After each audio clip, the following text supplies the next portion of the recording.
নমস্কাৰ আসামিজ মোটিভেশ্যন দিলৈ আপোনালোকক স্বাগতম জনাইছো।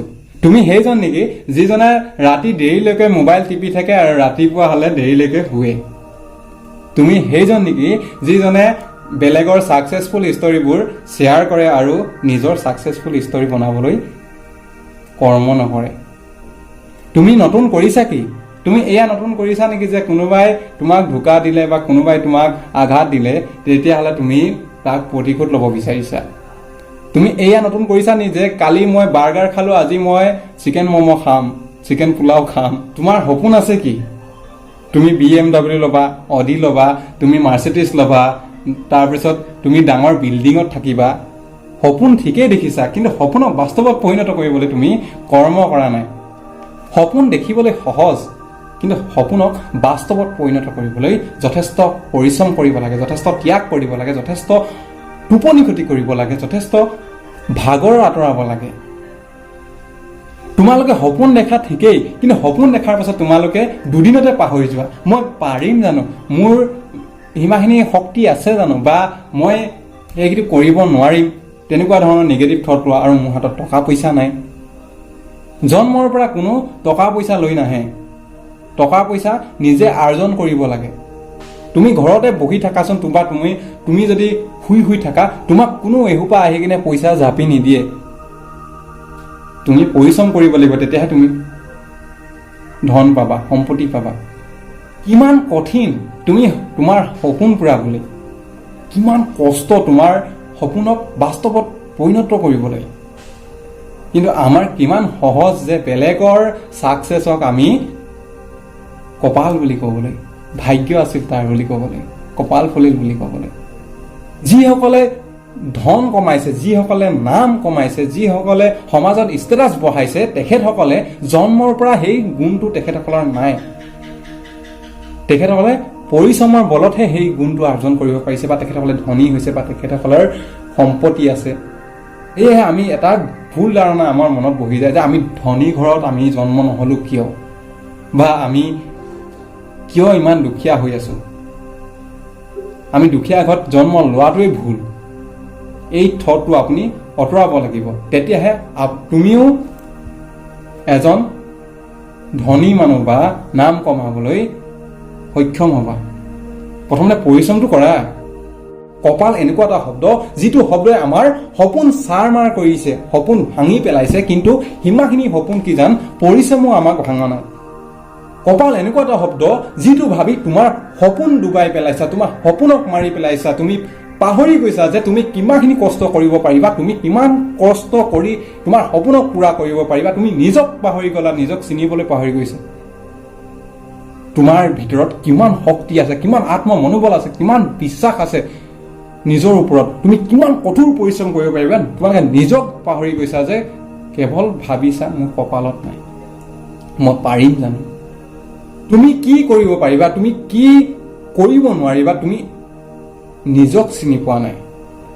তুমি প্ৰথম কৰি চোৱাচোন, তোমাৰ কাৰণে কোনো কঠিন কাম হ'ব নোৱাৰে। আৰু তুমি যিখিনি কৰিবা তুমি এই জীৱনতে কৰিব লাগিব, এই মুহূৰ্ততে কৰিব লাগিব, আৰু এতিয়াৰ পৰাই তোমাৰ সপোনৰ কাৰণে তুমি কৰ্ম কৰিব লাগিব। তেতিয়াহে ভৱিষ্যত যদি তুমি এজন ধনী মানুহ হৈ খাব বিচাৰিছা, বা ভৱিষ্যতে তুমি নিজৰ সপোন পূৰা কৰিবলৈ বিচাৰিছা, তেনেহ'লে তুমি কৰ্ম এতিয়াৰ পৰাই কৰিব লাগিব, এই মুহূৰ্তৰ পৰাই।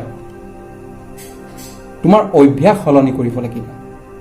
প্ৰথম কথাটো হ'ল ভাগ্য সলনি কৰিবলৈ বা কপাল সলনি কৰিবলৈ মই দুটা পইণ্ট ক'ব বিচাৰিছোঁ। প্ৰথম পইণ্টটো হ'ল যে তুমি এতিয়া যেনেকুৱা আছা তেনেকাই থাকা।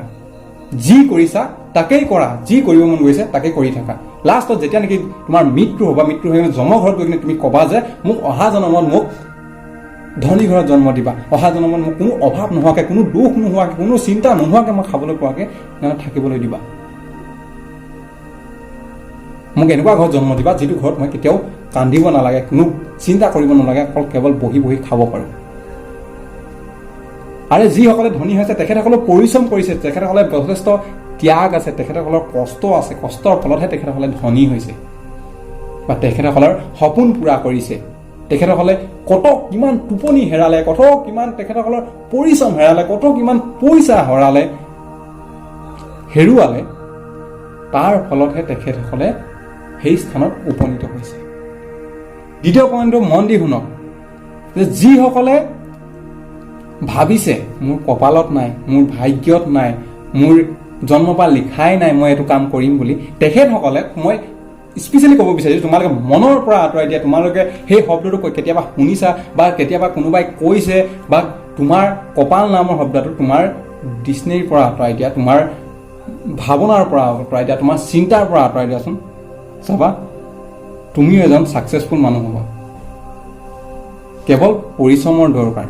সপোন পূৰ কৰিবলৈ হ'লে তুমি এইটো চিন্তা কৰা যে তুমি যি কৰিছা তুমি কৰিছা, তুমি তোমাৰ লগত যি ঘটি আছে তোমাৰ বাবে ঘটি আছে। তুমি যি ধৰণৰ শাক গুটি হেঁচিবা তেনেকুৱা ধৰণৰহে শস্য উৎপাদন হ'ব। তোমাৰ সপোন বেলেগে পূৰ কৰি নিদিয়েহি।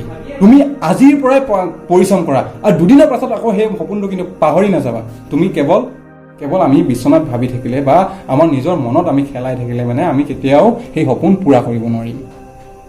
সকলো মানুহৰ এটা এটা সপোন হোৱাটো বহুত উচিত।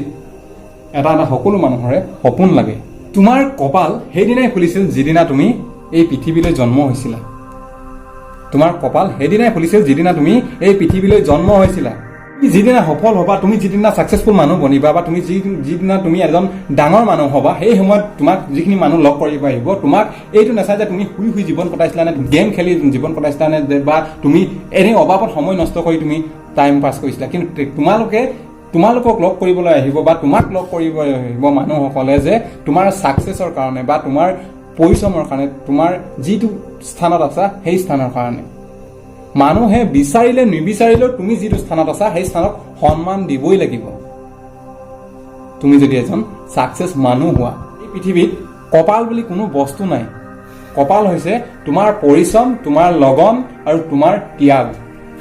এইটোৱেই ঠিক সময় তোমাৰ ভাগ্য সলনি কৰা, তোমাৰ কপাল সলনি কৰাৰ। তুমি এতিয়া যি কৰিছা সেইখিনি তুমি যদি এৰি বা শুই বহি যদি জীৱন কটাইছিলা, তেনেহ'লে এতিয়াৰ পৰা মোবাইল পিটিকি যদি টাইম কটাইছিলা, তেনেহ'লে এতিয়াৰ পৰা তোমালোকে এটা ডিচিশ্যন লোৱা, তোমালোকে এটা সপোন বান্ধি লোৱা। সেই সপোনক লৈ তুমি এতিয়াৰ পৰা এই মুহূৰ্তই তোমাৰ সঠিক টাইম।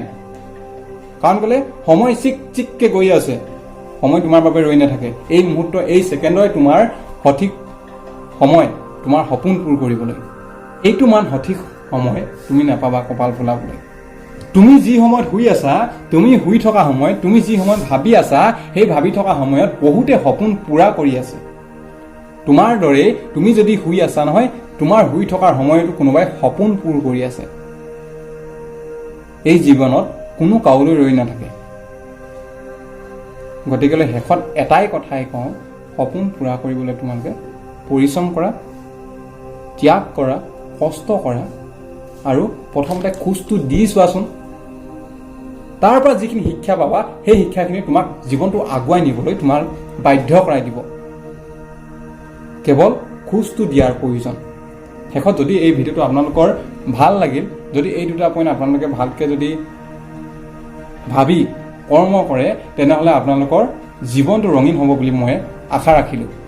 শেষত ভিডিঅ'টো ভাল লাগিল যদি আপোনালোকে বন্ধুসকলকো শ্বেয়াৰ কৰক, লাইক কৰক, ছাবস্ক্ৰাইব কৰক আৰু মোকো উৎসাহ যোগাওক যে এনেকুৱা ধৰণৰ মই ভিডিঅ'সমূহ আপোনালোকৰ বাবে প্ৰেৰণাদায়ক ভিডিঅ'সমূহ আগলৈকে দি থাকিব পাৰোঁ। নমস্কাৰ।